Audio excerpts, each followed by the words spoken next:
সবাইকে স্বাগত জানাচ্ছি আজকে ইন্টারন্যাশনাল আড্ডায়। আজকে কথা বলবো একটা খবর, যেটি হচ্ছে যে মক্কার হেরেমের চারপাশে একজন তাওয়াফরত একজন মুসল্লি মিশরের, উনি একটি ফিলিস্তিনি পতাকা ধরেছিলেন, উঁচু করে ধরেছিলেন এবং বলতেছিলেন যে গাজার মানুষের যে দুর্ভোগ বা গাজার মানুষের যে কষ্ট ফিলিস্তিনিদের, সেটি আসলে উনি তুলে ধরার চেষ্টা করেছিলেন, যে সেখানে মুসলিম উম্মার কি দায়িত্ব সেটি জাগ্রত হওয়ার আহ্বান জানিয়েছিলেন। সেখানে কিন্তু পরবর্তীতে দেখা গেছে যে যে সৌদি আরবের যে বাহিনীগুলো আছে, যারা আসলে বর্বর, তারা আসলে দ্রুত গতিতে তাকে অ্যারেস্ট করেছে। এর আগেও দেখেছি একজন তুর্কি মহিলা, তিনি ফিলিস্তিনি পতাকা উত্তোলন করেছিলেন, তাকে পরবর্তীতে অপমান করা হয় এবং অ্যারেস্ট করার চেষ্টা করা হয়। এর আগে একজন ইরানি আলেম সৌদিতে যে কনসার্ট হয়েছে বিভিন্ন অঞ্চলে, সেই কনসার্টের সমালোচনা করেছিলেন এবং তাকে গ্রেপ্তার করা হয়। তারপরে ইরানি কনসুলেটের সহায়তায় তাকে আবার ছাড়িয়ে নেওয়া হয়। তো এই ঘটনাগুলো আমরা দেখি। এর কিছুদিন আগে আসলে দেখেছি যে ইরান থেকে ইয়েমেনগামী অস্ত্রের একটি চালান, সেটি গ্রেফতার করেছে সৌদি আরবের যে পুলিশ বাহিনী বা নৌবাহিনী আছে তারা, এবং সেটি গ্রেফতার করেছে এই যে অস্ত্রগুলো বা নৌবাহিনীর ক্ষেপণাস্ত্রগুলো যেটি ইয়েমেন ইউজ করে, আসলে মূলত ইসরায়েলগামী জাহাজের বিরুদ্ধে ইউজ করে যে সমস্ত ক্ষেপণাস্ত্রগুলো, এবং সেটি করে কিন্তু ইয়েমেন একটি নৌ ব্লকেট তৈরি করেছে ইসরায়েলের বিরুদ্ধে। এই অস্ত্রগুলো কিন্তু সৌদি আরবের বিরুদ্ধে ইয়েমেন কখনো ইউজ করতো না, কিন্তু এটি ইউজ করতো মূলত ইয়েমেন ইউজ করতো গাজার মানুষের পক্ষে, ইসরায়েলের বিরুদ্ধে বা আমেরিকান জাহাজের বিরুদ্ধে। কিন্তু সৌদি আরব সেটি সেই জাহাজটিকে সিজ করে এবং সেই অস্ত্রগুলো নিয়ে নেয়। এখন সৌদি আরবকে আমরা আসলে মুসলমানদের দুটি কেবলা, বিশেষ করে মক্কা এবং মদিনার যে অবস্থান, সেই হিসেবে আমরা আসলে সৌদি আরবকে সম্মান শ্রদ্ধা করি। কিন্তু আসলে যে সৌদির যে গভর্নমেন্ট রয়েছে, তারা আসলে মূলত আমেরিকা এবং ইহুদিবাদী ইসরায়েলের দোসর হিসেবে কাজ করে। কারণ গাজার মানুষের যে দুর্ভিক্ষ বা তাদেরকে যে দীর্ঘদিন না খেয়ে বা ওষুধের চালান প্রবেশ করতে না দিয়ে ইসরায়েল তিলে তিলে যে গাজাবাসীকে মেরে ফেলছে, সেদিকে সৌদি আরবের কোনো আসলে গুরুত্ব বা তাদের সেদিকে মনোযোগ দেওয়ার সময় তাদের নেই। উল্টো তারা ইহুদিবাদী ইসরায়েলের হয়ে ইরানি ক্ষেপণাস্ত্র বা ইরানিয়ান ড্রোন তারা ভূপাতিত করে, সৌদি আকাশসীমা ব্যবহার করতে দেয় ইসরায়েলকে, এবং এরকম নানা অপকর্ম তাদের আমরা লক্ষ্য করছি।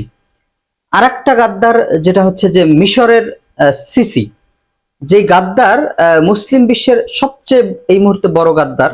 কারণ এই গাদ্দার মিশরের সীমান্তে, রাফা ক্রসিং এর মিশর প্রান্তে শত শত যে ত্রাণবাহী জাহাজগুলো, সেটি মাসের পর মাস আটকে আছে ইসরায়েলের ভয়ে।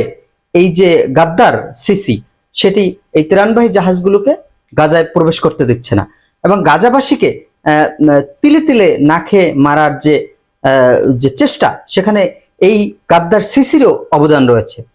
আরো একটি বড় গাদ্দার, সেটি হচ্ছে তুরস্কের এরদোগান। কারণ ইসরায়েলের যে অ্যাম্বাসেডর তুরস্কে রয়েছেন, তিনি নিজেই স্বীকার করেছেন যে যে আমাদের লোহিত সাগর যখন ইয়েমেনের হুতিরা বন্ধ করে দিয়েছে আমাদের জন্য, সেখানে আমাদের একমাত্র লাইফলাইন হচ্ছে আজারবাইজানের তেল, যেটা তুরস্কের বন্দর থেকে আমাদের ইসরায়েলে প্রবেশ করে।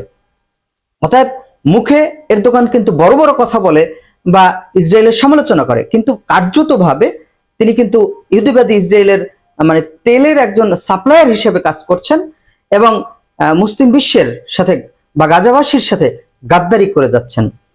এর পাশাপাশি আমরা দেখতে পাচ্ছি যে মিশর এবং লিবিয়ার মানুষজন তারা বোতলে ভরে শুকনো খাবার সেটি সাগরে ফালাচ্ছেন, কারণ যাতে তারা গাজাবাসী এই খাবারগুলো পেতে পারে।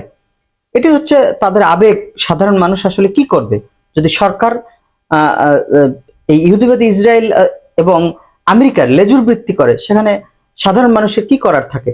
সেক্ষেত্রে তাদের তাদের আবেগগুলো প্রকাশ করতেছেন এভাবে, কিন্তু সেই আহ, মূলত ইসরায়েলপন্থী যে সরকারগুলো রয়েছে মুসলিম দেশগুলোতে, তাদের কিন্তু সেরকম কোনো টনক নড়ছে না। এবং তাদের সেই ধরনের যে গাজার মানুষগুলো, নিরীহ মানুষগুলো যেভাবে না খেয়ে দুর্ভিক্ষে পানি না পেয়ে যেভাবে মৃত্যুর কোলে ঢলে পড়ছেন, সেটির প্রতি তাদের আসলে কোনো দায় দায়িত্ব বলতে নেই। মুসলিম উম্মাহ বলতে এখানে কিছুই নেই। কারণ আহ, আহ, এভাবে মরতে দেখা বা এভাবে পানির অভাবে, খাবার অভাবে একটি জাতিকে নিঃশেষ করে দিচ্ছে ইসরায়েল, সেখানে বিশ্বের 54টি মুসলিম দেশ তারা চেয়ে চেয়ে দেখছে। যেখানে ইউরোপের স্পেন অথবা কলম্বিয়ার যে প্রেসিডেন্ট, তিনিও কিন্তু একটি বলিষ্ঠ ভূমিকা নিয়েছেন যে ইসরায়েলগামী কোনো কয়লা তিনি সাপ্লাই দিবে না, এবং কয়লার জাহাজ আটকে দেওয়ার তিনি ঘোষণা দিয়েছেন। স্পেনও সেরকম একটি কার্যকরী পদক্ষেপ নিয়েছে। ইউরোপের সরকারগুলো তারা খ্রিস্টান হয়েও তারা কিন্তু এইগুলো উপলব্ধি করতে পারছেন যে ইসরায়েলের গণহত্যাকে, কিন্তু আমাদের মুসলিম রাষ্ট্রগুলো বা তাবেদার এই শাসকগুলো তারা কিন্তু তাদের টনক নড়ছে না। তো হয়তো এখন তারা টিকে থাকবেন দুনিয়ায়, কিন্তু কাল কিয়ামতের মাঠে তারা আসলে কিভাবে দাঁড়াবেন, আল্লাহর সামনে কিভাবে দাঁড়াবেন, কোনো কৈফিয়ত কাজে আসবে না। তো গাজার অবরোধ অচিরেই ভেঙে ফেলা হোক, এবং সকল ধরনের যে ত্রাণবাহী জাহাজগুলো সেগুলো প্রবেশ করতে দেয়া হোক, এই আশাবাদ ব্যক্ত রেখে আজকের মতো এখানেই শেষ করছি। আল্লাহ হাফেজ।